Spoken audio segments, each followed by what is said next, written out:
नाशिक जिल्ह्यातील वाडीवारे पोलीस ठाण्याच्या हद्दीत SMBT मेडिकल कॉलेज परिसरात आढळलेल्या महिलेच्या मृत्यूचे गूढ अखेर उघडले असून हा प्रकार खुनाचा असल्याचे तपासात निष्पन्न झाले आहे। या प्रकरणी वाडीवारे पोलीस ठाण्यात 4 जणांवर गुन्हा दाखल करण्यात आला आहे। मृत महिला संगीता मारुती चंदनशिवे राहणार मोहने कल्याण या पूर्णवेळ शिक्षिका व LIC एजंट होत्या। 16 जुलै रोजी SMBT मेडिकल कॉलेज परिसरात त्या बेशुद्ध अवस्थेत आढळून आल्या। रुग्णालयात दाखल केल्यानंतर वैद्यकीय अधिकाऱ्यांनी त्यांना मृत घोषित केले। मोबाईल कॉल डिटेल्सच्या तपासातून दिगंबर आव्हाड यांच्याशी त्यांचे जुने प्रेम संबंध असल्याचे समोर आले। पोलीस तपासानुसार लग्नासाठी मृत महिलेचा आढावा आग्रह आणि तिच्या मालमत्तेवर डोळा असल्याचे आरोपी दिगंबर आव्हाड यांनी साथीदारांच्या मदतीने कट रचला।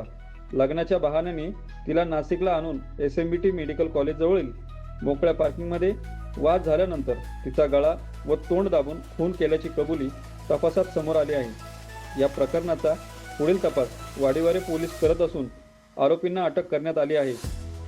साक्षी न्यूजसाठी प्रतिनिधी गणेश लामटे, इगतपुरी। आमच्या LCBने माननीय पोलीस अधीक्षक यांच्या मार्गदर्शनाखाली आम्ही आणि LCBचे अधिकारी यांनी याबाबत अधिक तपास करून तेथील फरार आरोपी विनोद पांडे याला ताब्यात घेतला आणि SP साहेबांच्या सूचनेप्रमाणे पुढे तपास सुरू केला। तपासात असं निष्पन्न झालं की ही मयत संगीता चंदनशिवे ही शिक्षिका होती कल्याणला आणि LIC एजंट पण होती। LIC एजंटच्या कामानिमित्त तिची आणि आरोपी दिगंबर आव्हाड तिची ओळख झाली। ओळखीचं रूपांतर पुढे मैत्रीत झालं आणि ती त्या दिगंबर आव्हाडला लग्न कर म्हणून असं तिने सारखं तगादा आला। परंतु त्या दरम्यान तिला एक गंभीर आजार झाला आणि त्या आजारामुळे याचं देखील लग्न झालेलं होतं। त्यामुळे हा लग्न तिला करण्यास टाळाटाळ करू लागली। ती एकसारखी लग्नाचा तगादा लावल्यामुळे आरोपी दिगंबर आव्हाड याने ते समजूत काढण्यासाठी की आपण आळंदीला जाऊन लग्न करू, तिथे साक्षीदार लागतील। साक्षीदार म्हणून यांचे मित्र तुषार रत्न पारखी, नंतर संतोष जाधव आणि विनोद पांडे यांना घेतलं। सोबत एक आर्टिका गाडी भाड्याने घेतली आणि असे आळंदीकडे नाशिक मार्गे जाण्यासाठी निघाले। तर सिन्नर MIDC मध्ये एका साध्या हॉटेलमध्ये त्यांनी काहीतरी नाश्ता केला आणि तिथे दिगंबर आव्हाड विचार बदलला की आपण लग्न नंतर करू, काही दिवस थांब, विचार विनिमय करू असं म्हणून परत ते कल्याणकडे जाण्यासाठी नाशिक मार्गे निघाले। नाशिकला आल्यानंतर काही वेळ थांबले एका हॉटेलमध्ये साडासारखे होते आणि त्या ठिकाणी सोबतचे जे आरोपी होते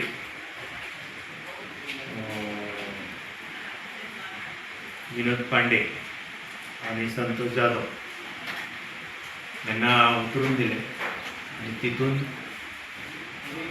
दिगंबर आव्हाड, ती महिला संगीता चंदनशिवे आणि चालक तुषार रत्न पारखी असे शॉर्टकट रस्त्याने SMBT कॉलेज मार्गे ठाण्याकडे जायला निघाले। त्या दरम्यान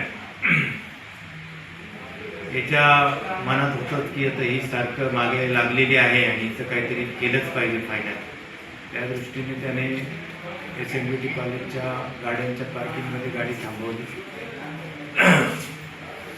15 तारखेला रात्री 9 वाजेच्या दरम्यान ड्रायव्हर जो होता तो प्रत्यक्षदर्शी साक्षीदार राहू नये म्हणून त्याला जबरदस्तीने चहा पिऊन बाहेर पाठवून दिलं। त्या दरम्यान गाडीच्या खाली उतरून संगीता चंदनशिवे आणि दिगंबर आव्हाड यांच्यात लग्नाच्या कारणाने वाद झाले। बिलकुल हाताने आणि तिला मारलं आणि ती जास्तच ॲग्रेसिव्ह झाल्यानंतर रुमालासारख्या कपड्याने तिचे तोंड दाबून तिथे तिचा खून केला। आणि नंतर या ड्रायव्हरला फोन करून आपल्याला अर्जंट जायचं म्हणून कल्याणकडे निघाले. त्या दरम्यान ड्रायव्हरने विचारलं की संगीता जाधव कुठे आहे. त्याने सांगितलं की ती आधी ती हॉस्पिटलला गेलेली ती नंतर येईल. तर या दरम्यान अजून तपास सुरू आहे. याच्यामध्ये महिलाच्या नावावर काही फ्लॅट होते. फ्लॅटसुद्धा काही कागदपत्र त्याचे अर्धवट बनवून ते हडप करण्याचा या दिगंबर आवाडचा प्रयत्न होता. त्याबाबत अधिक तपास सुरू आहे. इतर आरोपी आणि दिगंबर आव्हाड यांचं आपसात कसं संगनमत होतं याचा देखील तपास सुरू आहे. याप्रमाणे आम्ही अनडिटेक्ट मर्डर डिटेक्ट केलेलं आहे. त्यामध्ये आम्हाला आमच्या माननीय एस पी साहेबांचं मुलाचं मार्गदर्शन, आमचे सहकारी अधिकारी स्टाफ यांनी चांगलं सहकार्य केलं. तसेच महिलाच्या नातेवाईकांनी देखील सहकार्य केलेलं आहे.